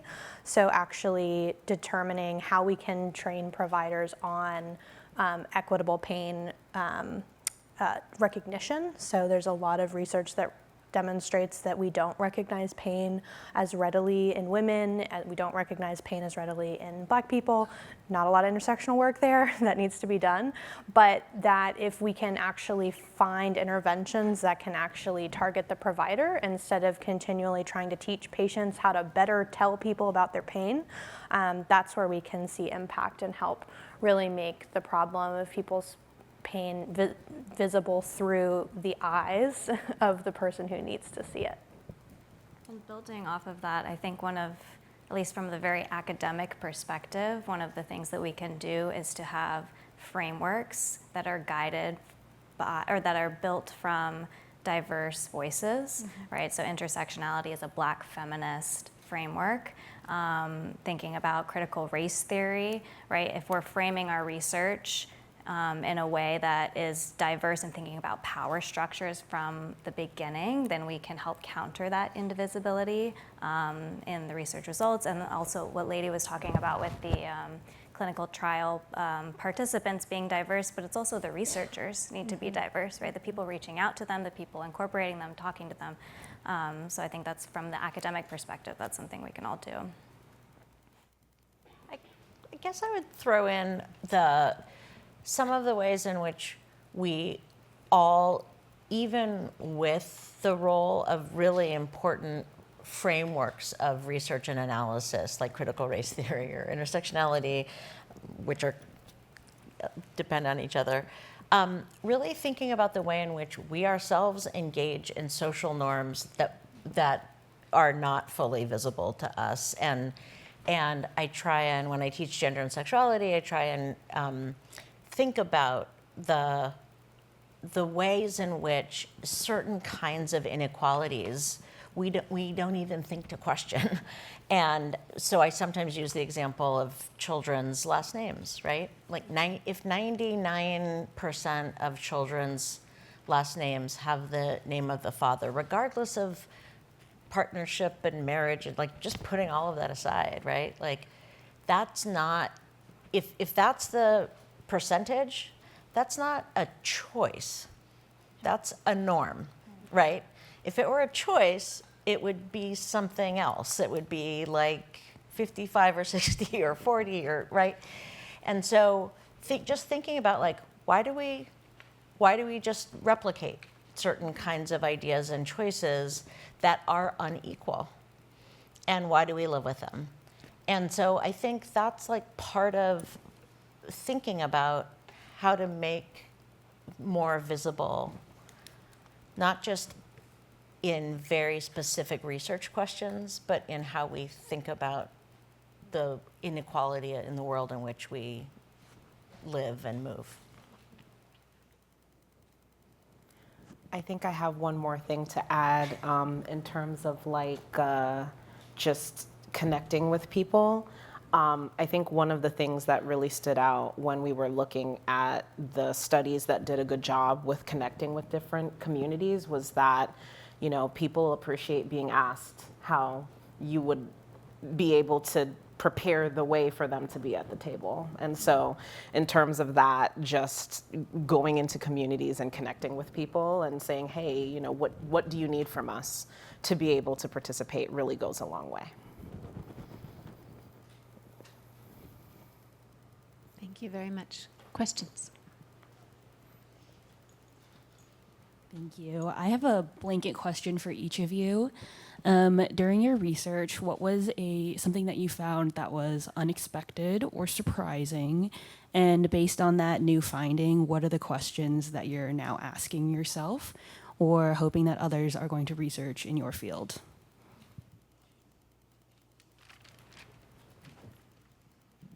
Thank you.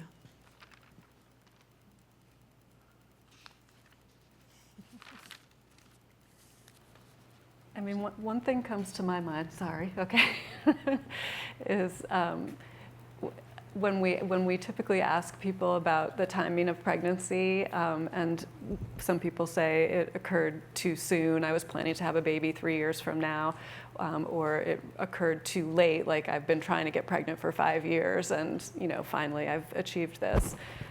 In my qualitative research, a number of people talked about pregnancy occurring too late, and what they meant was, I'm too old for this. Like they've had all their kids in the past, and it has now occurred when they usually said 32, 33 was too old. And I know. So it sort of opened my eyes to the way that we kind of ask the questions and interpret the data, and really need to have qualitative research to support a lot of the quantitative findings.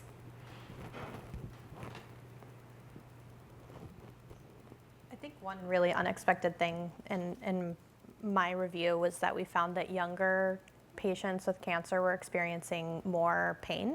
And that's surprising because it actually subverts the age stereotypes we have. Like we expect pain to increase as we age. And so like, I realized that in my own stereotyping, I was like, oh, I'm being ageist in my own assumptions about this by thinking that older people would naturally have more pain. And so I think, you know, it was something I wasn't expecting to find, but really thinking about how stereotyping outside of just looking at the traditionally we tend to focus on racial stereotyping, sometimes gender, and then from there we kind of fall off at looking at other intersecting groups. So really using an intersectionality framework to critically analyze which patients we should be really focusing on as being at risk for their treatment of their pain. And I'm really hoping that anyone who picks up my paper really wants to learn more about intersectionality. That's why I wrote it, because I find that in health equity spaces within medicine, we are now starting to kind of care a lot more about things like race and racism, and we're trying in a good way. But I think we need to continue to push as a field to think about these things in a really highly critical intersectional way. I was unexpected by how much rage I felt reading the Dobbs opinion. And like partly it's just like, yeah, it's enraging. And then it like led to a question about how much rage can I express in a piece of scholarship in which I am blaming the court for being contemptuous. How contemptuous can I be right? And like some interesting questions about what tone, right? And what it means to be a piece of scholarship versus what it means to be a judicial opinion versus what it means to be a Supreme Court opinion. And in some ways wondering whether we had better mechanisms for the court's opinions to be distributed and read, because I actually think the rage that I felt, it's not that like people have not understood what's happening, but there is something else still about being able to see and hear it. I would say the Iceland case and the almost complete decimation of Down syndrome and a country seeing that as a victory, and to what degree that was shaped by doctors' individual interactions with patients at the point of counseling.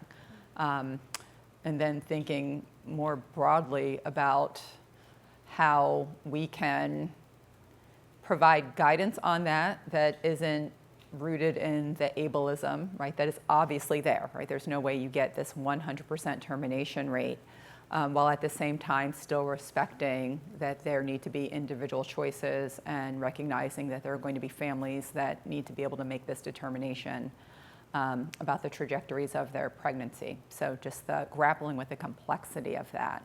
And I had some great conversations with my students on raising this issue.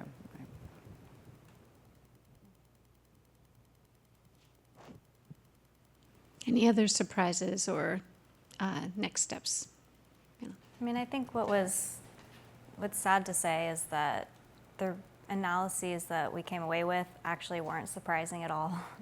That you could take uterine fibroids and replace it with any other health issue with this population and see the exact same themes, which speaks to what everyone has been saying about what we need to focus on. But that was, I guess, kind of a surprising, unsurprising thing. So, Arianne, I was just wondering, so what surprised me about your work was that when you have a population that is disproportionately represented for a condition, for some reason I was thinking it would be better. I found your research shocked. It's like, if this is the population who you are seeing, I feel like they should be a model in interacting with Black female patients, since they're so overrepresented in fibroids. So but what do I know? Yeah. No, I mean, that's an excellent point, and I don't have the answers. It's the same with sickle cell disease and pain among African American people. It's like we still can't manage the pain. The disease is completely under-researched, underfunded in order to treat. It's quite sad. Is it the same with pain across different domains? Yeah. So not just specific to cancer? Pain is pain. As all the pain researchers tell me, pain is pain, and it's really like across domains. And I mean, I found it interesting how much pain kind of really flowed through all of the different talks, emotional pain for rage. But, you know, whose pain we take seriously has always been a political conversation. And whose pain gets to be taken seriously has always been structurally defined. And so it's one of those things that it's hard to treat. Like, it's one of those things that's really hard when you get into the clinic and you're trying to get it at the end of the process, because it really starts all the way to the structures, to the politics of it all.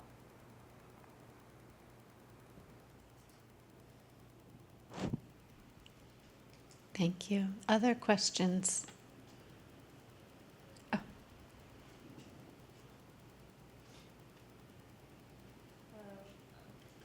Hello. Thank you all for being here. I had two questions, one for Kate. And I'll just start with that and then we'll go to the next one. But I was also very surprised to hear that people in lower powered positions could not use income and education as a protective effect against cancer-related pain. And I was wondering if you could talk more about that, especially since, I mean, as a Black woman myself, oftentimes you hear that the more you get educated or the more money you make, then you should have access to better resources, better doctors, etc. And it is kind of shocking to hear that even with those accesses, you still won't, like, nothing will change, or things might get worse or something like that. Yeah, so it's pretty well documented, I would say, in multiple health domains that this occurs. That, for example, you can look at even just income. So women with the same amount of education as men don't get the same amount of income, right? So we kind of see that the way our society is structured, in order to gain benefits from these different social resources that we try to get, it's just harder for people who are at those kind of intersections of marginalization. I think specific to pain, it's complex because I think a lot of it can be rooted in some of those structural factors that I talked about. So, for example, the neighborhoods that people live in, which influences whether or not there are opioids or pharmacies. I mean, within DC, you can think about, there's no hospitals in Ward 7 and 8, as far as I know still, from the last time I checked. So there's structural determinants that can influence that. And yeah, I think it's complicated, but it is consistent with other health research that demonstrates that in order to construe benefits of something like socioeconomic status, it's just harder when you're in a lower power position. And I think that's why we need to measure those mechanisms so that we can target ways to ensure that that doesn't happen. Because when we actually can measure those things and we can know, okay, so the reason why these Black women with breast cancer at our clinic at Hospital Center aren't getting their care is because of that structural factor, we can start thinking of ways that we can create policy changes and advocate to create changes that can mitigate those inequities.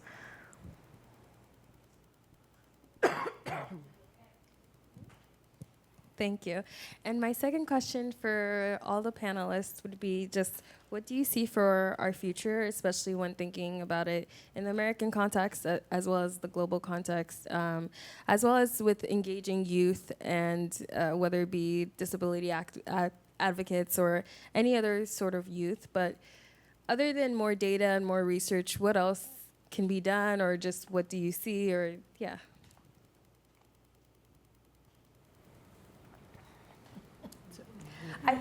I think specific to health, medical research, I think Arianne and others and Lady and everybody here would agree, community engagement.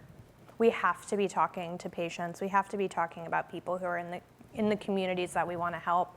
And the academic community pipeline has to just continue to get stronger and stronger in order for us to really use the tools that academia gives us to effectively bring about change and bring about equity in the ways that I think we all envision it.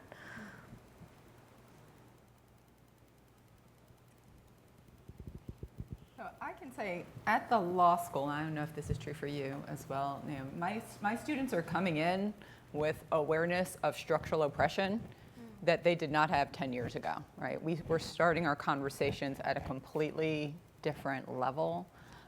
So just in that way, I'm very hopeful that this next generation is going to understand these problems and have far more sophisticated solutions than my generation could ever come up with, because they're just thinking about it in different dimensions.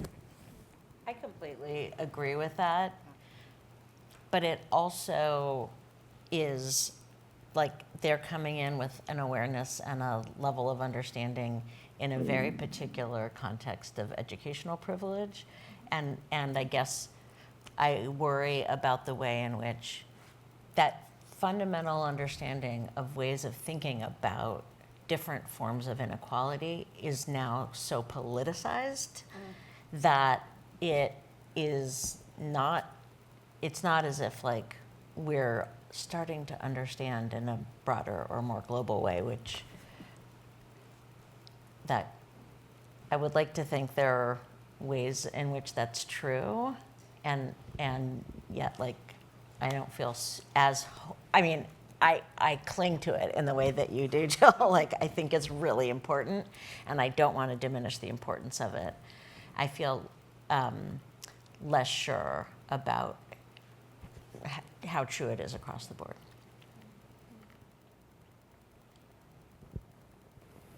I have something to add, and please excuse me for dying in the corner over here. I don't know what was happening, but one thing that really stuck with me was I was working with a group of researchers who was looking to add a new researcher to their team, and they work in DC specifically with Black women and making sure that Black women have access to certain things like medical care, child care, access to advancing their careers.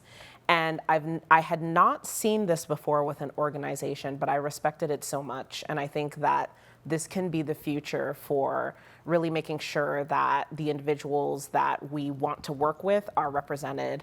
But in that interview, they actually had community members, community leaders come in and ask questions of that interviewer. And I had not seen that before, because usually when you're in an interview, it's individuals from that organization or whatever. But this entity was really focused on making sure that the community came first when it put their research needs on the table. And I just thought that that was so unique and something that I had not seen before. So I definitely think that in the future, creating opportunities for the community to be involved definitely will be a win for any research team. And that was just a unique way that stuck with me that I had not seen before. So I look forward to more unique ways to include individuals in developing whatever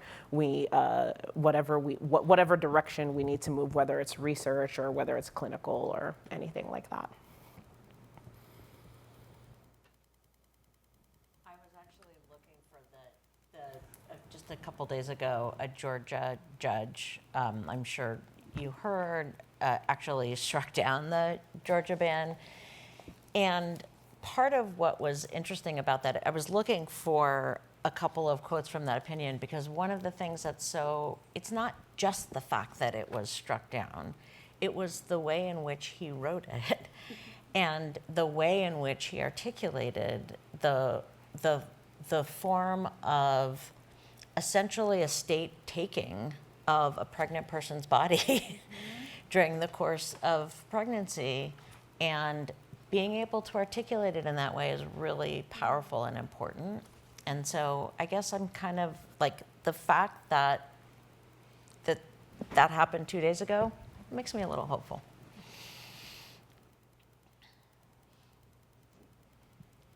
I had a question actually for Karen and Jill.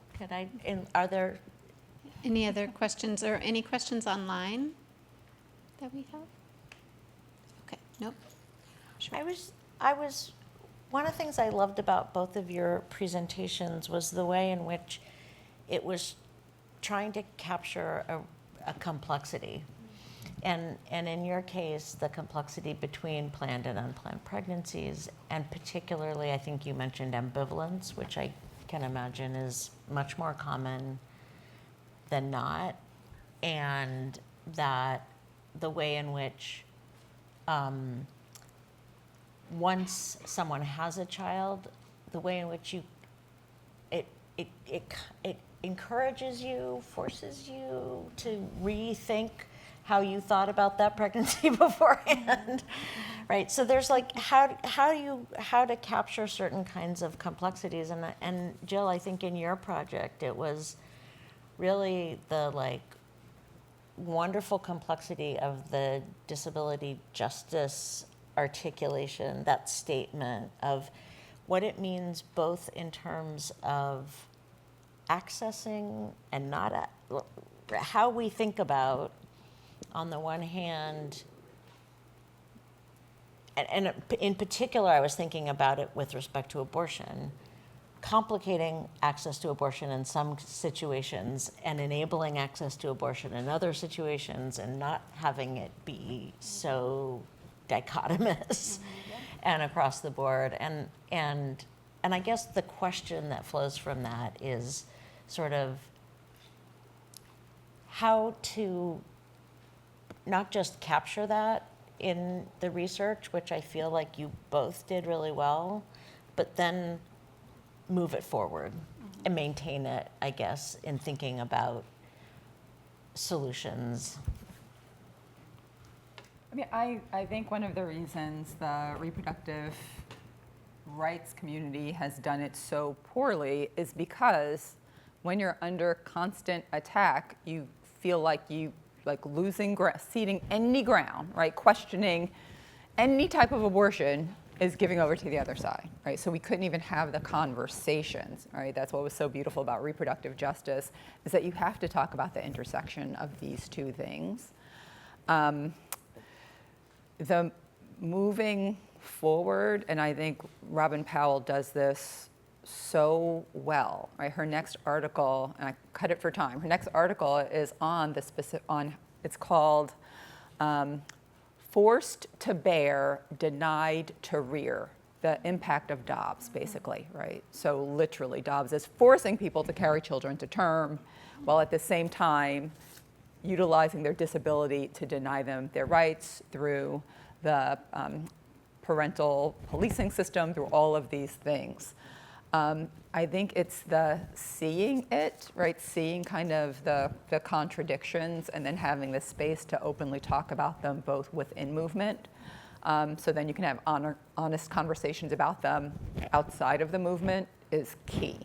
And those conversations have not been happening because abortion has been under attack for so long, right? This is, and we've seen. There's nothing good about Dobbs, but there have been some Dobbs silver linings, right? One of it is that there are conversations that have to happen now because the right has been lost in so many places that we can move this conversation to a different place than when we were all hunkering down under the auspices of Roe. Yeah, I hadn't thought about all the layers of complexity in terms of the disability, the exceptions for abortion rules. But one thing that I have often thought about is the exception for rape and incest, and how, in my mind, it's kind of the height of hypocrisy for the anti-abortion folks to say, oh, but it's okay if in the case of rape and incest, if your father is a rapist, I don't know, I can't quite wrap my head around it, but yeah, that complexity is really intense. And my ears really perked up when you were talking about the coerced pregnancy, because another area of my research is reproductive coercion on the more interpersonal level, so partner coercion. And one question that always comes up is about, is there any legal recourse for a coerced pregnancy for an individual? So, it's a type of intimate partner violence. There are laws that prevent certain types of intimate partner violence, but there's no laws that prevent lying, from what I understand. I'm not a lawyer. So what recourse is there when someone is coerced to have a baby? And and I just wonder, is there hope for the future for if there's any legal recourse for either of those, whether it's the state coercing you or your partner? Well, and the psychological difficulty of even making a claim for unwanted life, right? Yeah, wrongful birth. Wrongful. There are some wrongful birth cases. Absolutely. Yeah. I don't have a good answer to that one. Yeah, no, I don't have, there's no answers to any of this. Thank you. A couple of you brought up how you looked at the intersection of social determinants of health within your research. And so I'm curious how you chose factors and how you selected which social determinants, how you sort of matched them together in your research and prioritized.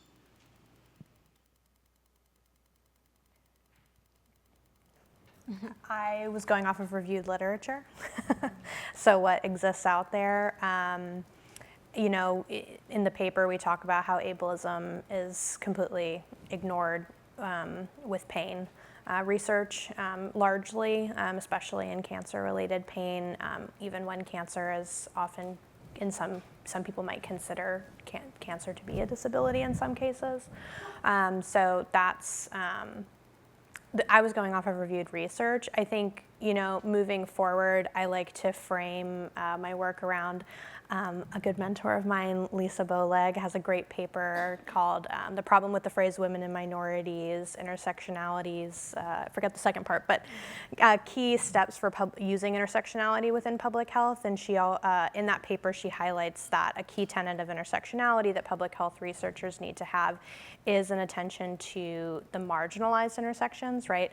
A white man is still an intersectional population, but we need to be attending to people who are at the margins, most impacted by the different health outcomes that we're looking at.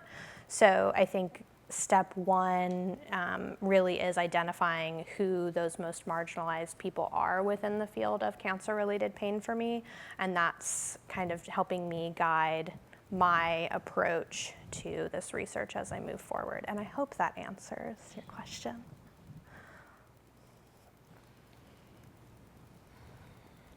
Others on how you chose which factors to look at? I think I have something to say about that. So in terms of this project, it actually just started as a look into Black women's participation. That was my focus. And then in looking to the literature, I was like, there's a lot more groups here that need discussion.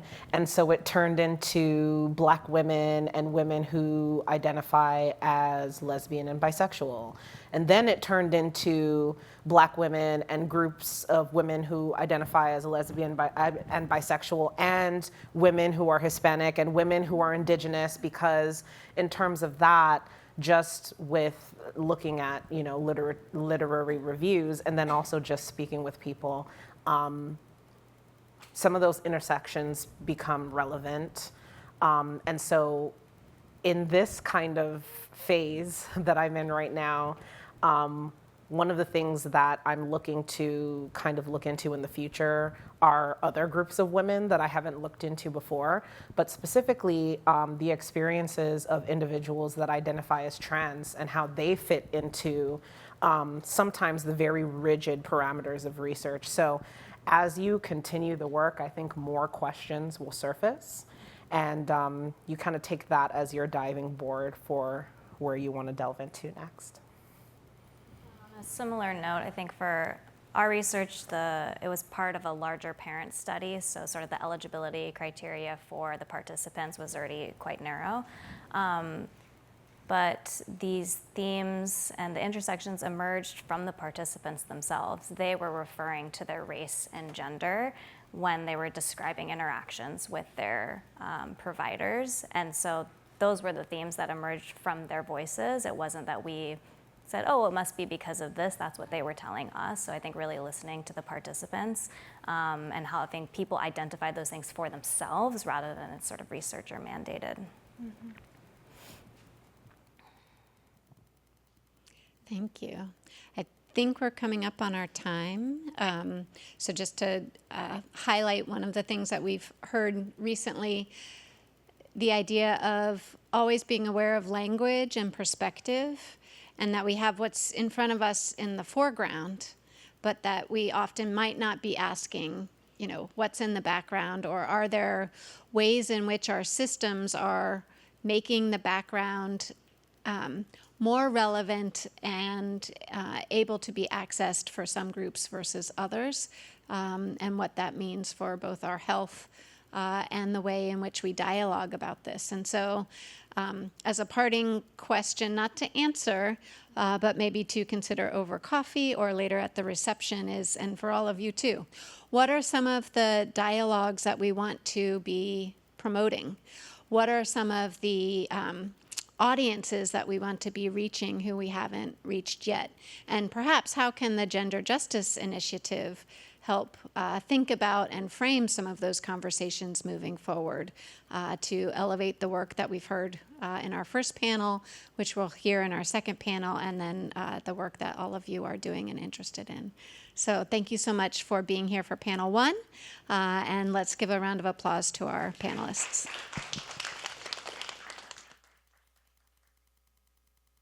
And we have a short break now.